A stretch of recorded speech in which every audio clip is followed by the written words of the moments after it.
Sandra Crathern, Inner Vision, talking about health and well-being today.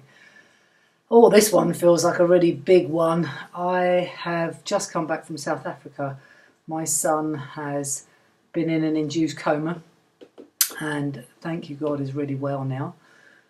And I thought, what can I call this talk today? And I thought dealing with disaster sounds a bit dramatic, but it really does feel like a really disastrous few months really. My brother recently died a matter of weeks ago, and there's been some quite serious issues with some health of my mother and some family dynamic problems that have all come up at once.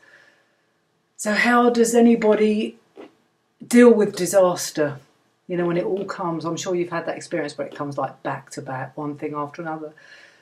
And all I can say from my personal experience is to slow down, keep things simple, take care of yourself first. You know, when I heard the news about my son, it was really quite serious and I was like beside myself. I'd got all these other issues going on as well. And I know I need to eat well. I know I need to rest when I can. None of these things are rocket science. They're very simple, but they're not easy to do. And that's what the problem is for a lot of people. So I want to encourage people that when you really find that everything is pulling you from pillar to post and you just don't know what to do next, slow down and breathe.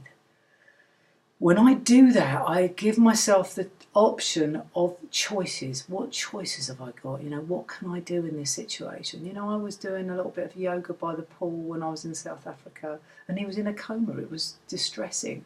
I was making sure I was eating lovely food, drinking plenty of water, talking about my feelings.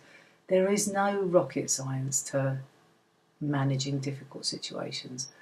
But when I slow down and connect with who I am and how I'm feeling, I've got a much better chance.